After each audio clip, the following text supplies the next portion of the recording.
Hello everyone and welcome back to Bitwig Studio and Music Production. This is lesson 5.38, and in this lesson we're going to talk about distortion and intervals. So we're going to start to move away from the theory and start getting into a bit of practice.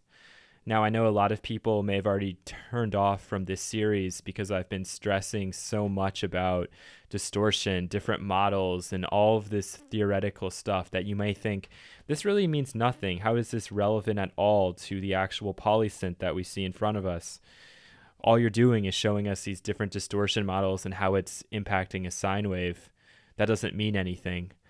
That actually couldn't be any further from the truth. And in the last video on this little set, I'm going to do a whole talk about why I've been covering distortion the way I've been covering it and why I think it's very, very important. But the really quick Cliff Notes version is that this is a virtual analog synthesizer.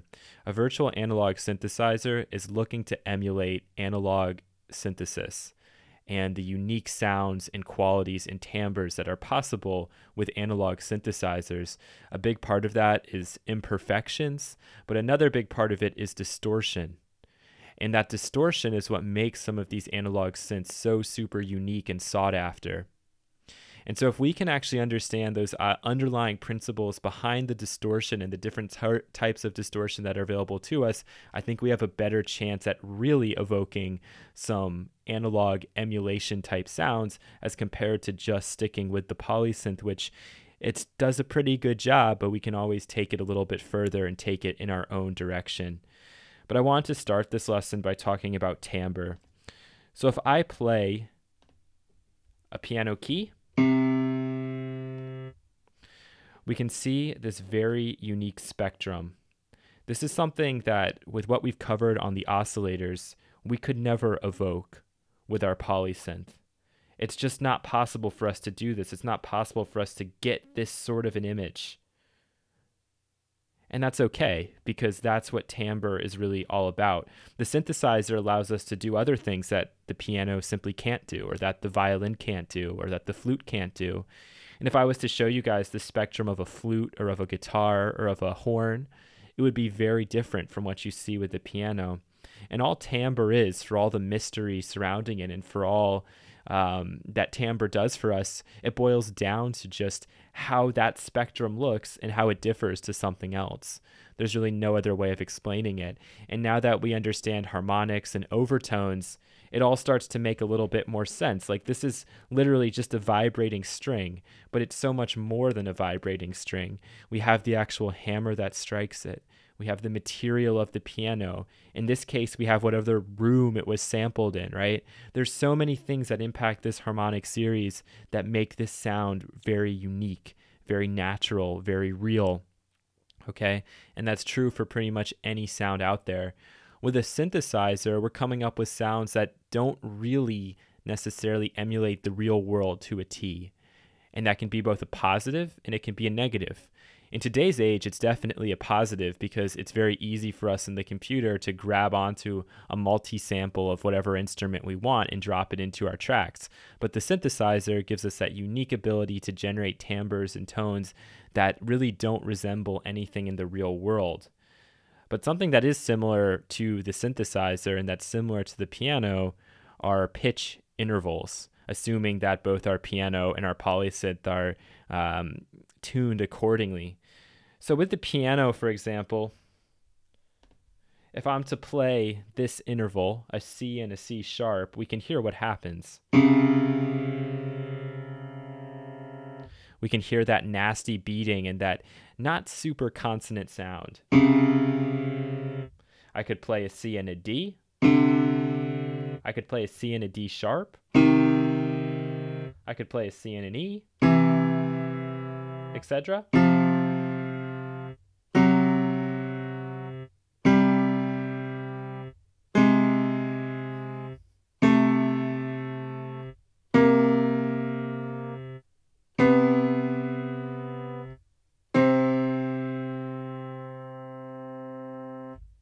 Okay, so those are just some examples there for playing with the notes on from C to C.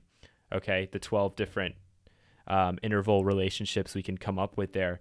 And as I was going through and playing those different intervals, not only could you see some changes on the spectrum, but you can also hear how those different intervals either sound more harmonic, more consonant, or a bit more dissonant. They're all harmonic in some way because it's two notes at the same time. But what I want you to see and to grab hold of here is if I play a C and I play a C sharp, you can see that movement, but you can see that it's super subtle. And when that's the case and we play those two notes together, there's a lot of overlap. And that overlap is causing some phase cancellation. It's causing beating. And those different harmonics are fighting for space. And so what we end up with is that, and it's not too pleasant. Now, if I go into the polysynth here, and you'll have to bear with me, for some reason when I've been doing these examples, the polysynth seems to glitch out and doesn't sound like it should, so I might have to continue to add new instances here. But let me just load in my initialized patch, pull this to a square wave, we'll leave it in mono. We know that I can impart some of that pitch change down here. And if I can get this right to 1 semitone, it's like the same thing as me playing a C and a C sharp if I change this mix just a little bit. So let's see what we can get.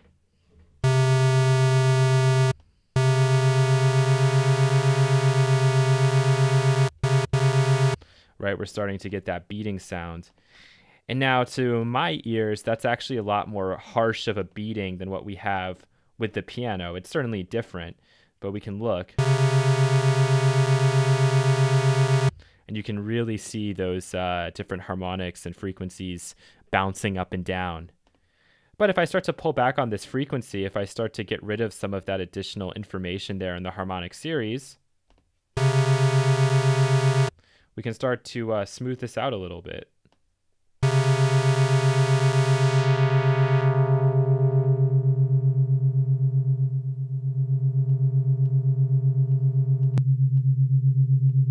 Down to where we basically just have the fundamental. And now this doesn't sound particularly pleasant,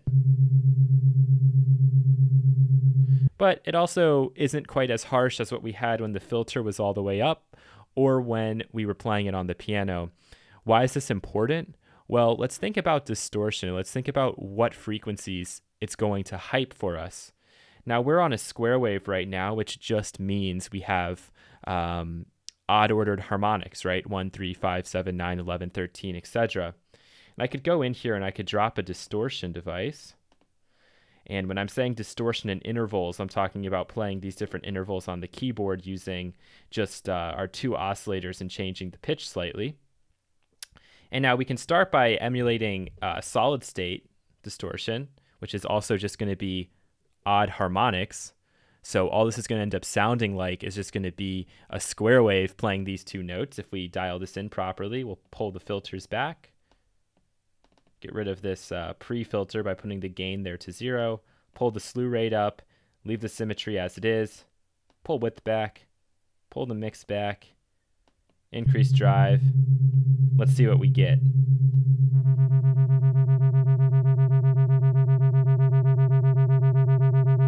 Eureka. Look at that. It looks like a square wave.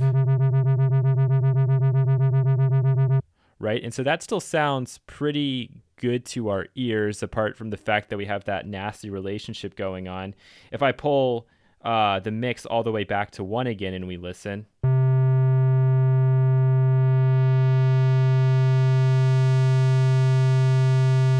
we're pretty much getting a square wave. It's a little bit different because we've obviously pulled back so hard on that frequency, but you can hear it. And if I increase the frequency, it's really just going to hype the squariness of this.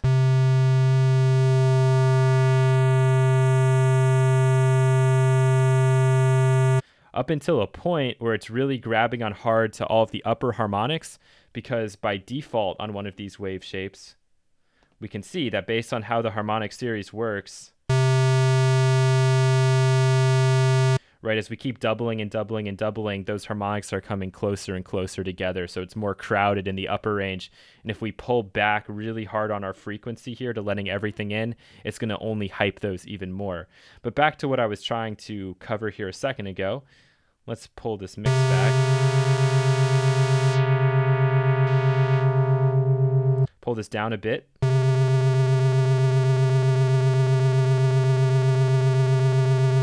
Okay, so we're seeing pretty squarey-esque distortion, and that's because we have the solid state. But if I turn this into a tube model, and I like to call this tube A and this tube B, something pretty drastic is going to happen. Let's take a listen. Hopefully not that drastic.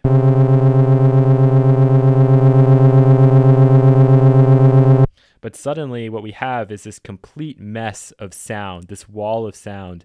And why is that occurring? Well, why do you think? We're hyping both even and odd ordered harmonics now on a very, very dissonant interval. Okay? So you might be thinking, wouldn't it make more sense for me only to use distortion on something like a square wave bass patch?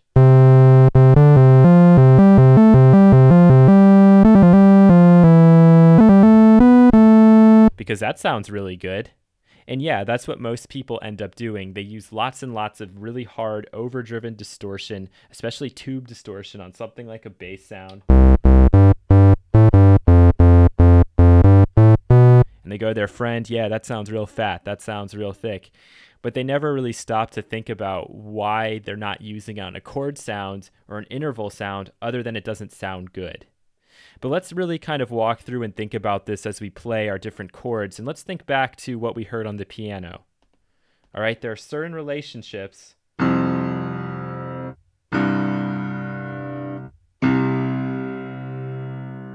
that sound super consonant, and then there's those ones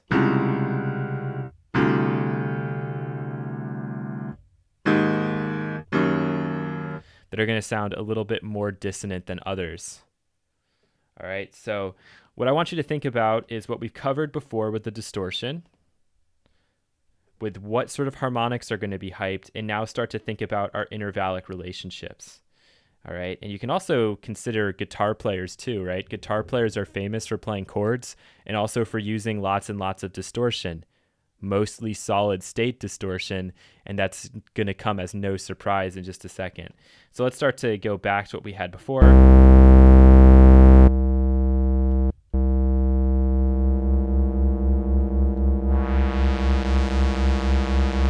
All right, perfect. And now what I'm going to do is I'm going to change this pitch, and instead of 1 semitone, let's go to 3.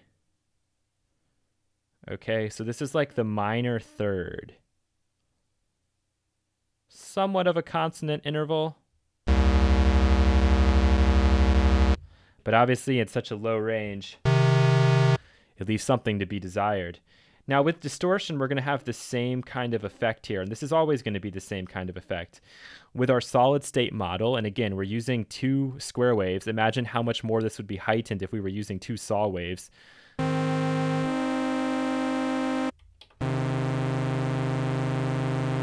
What I'm going to have happen here is as I start to increase this mix, we're going to be hyping the odd harmonics.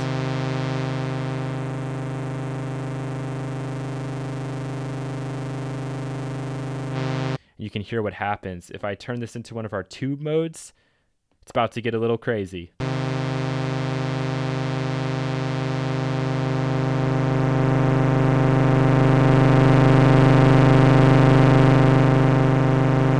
And again, not super useful. But what happens if we change this, and let's go back to our squares yet again, to something like, I don't know, 5. Okay, so if we think about 5 steps on our keyboard, we're playing from up to our C, D, E, F key, which is going to be our perfect 4th.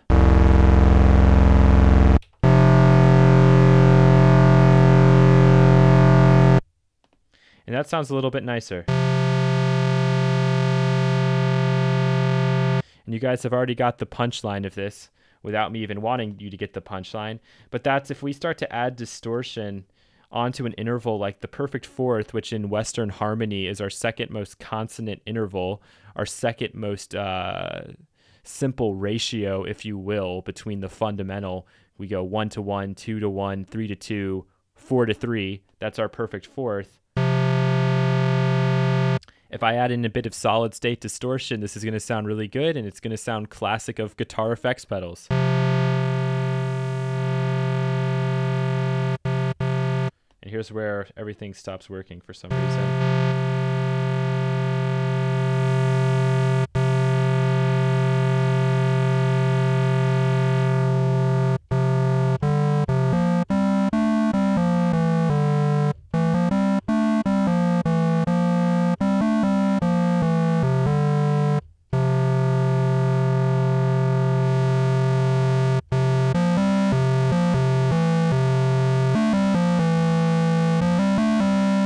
And so even though we're driving this really hard by like 32 decibels, which you'd probably never do, it's still sounding pretty consonant. And if we just compare that to, let's go to the fourth here, we'll hear quite a big difference.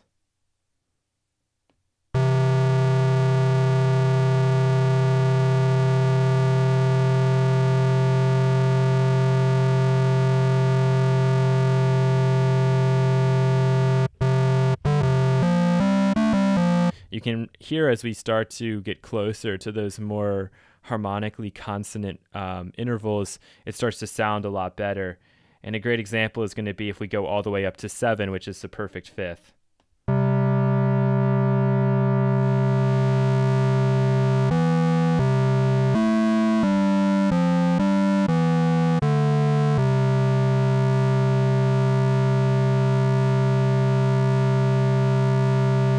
And now you can also get a little bit more experimental and start thinking about the octaves. Now the octaves are going to sound even more consonant. It's going to basically sound like we're just playing one note. And then we add in the distortion.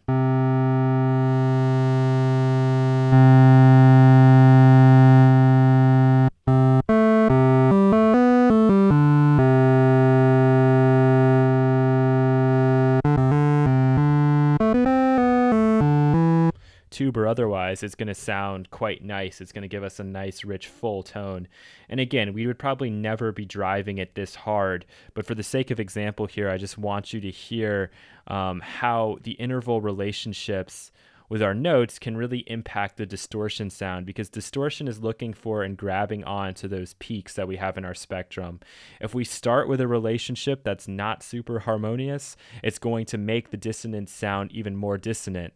If we start with something that's very consonant, it's going to grab onto those consonances, and using what we've talked about with solid state, with tube, and which harmonics it's actually hyping, it's going to sound very nice, very clean, very pleasing, very complementary to the tone that we're getting out of the synthesizer. And you can even take this a step further. So if we want to go up to the 9th, we have up an octave and up a semitone.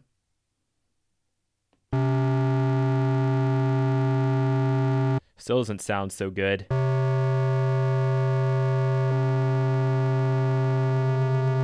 Especially when we start getting into saw waves. And this is going to make it sound even worse. But just listen to what happens when we go up an octave and a fifth. And now we'll maybe add a little detuning. Maybe add a few more voices. Start to add some additional unison detune.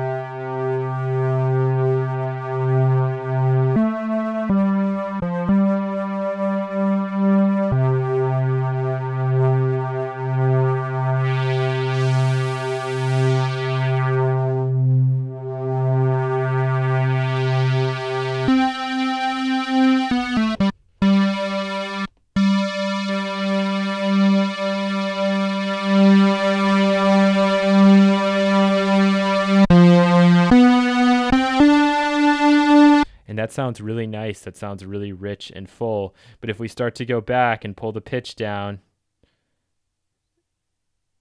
and go to something like +1 or +2 or just some random number,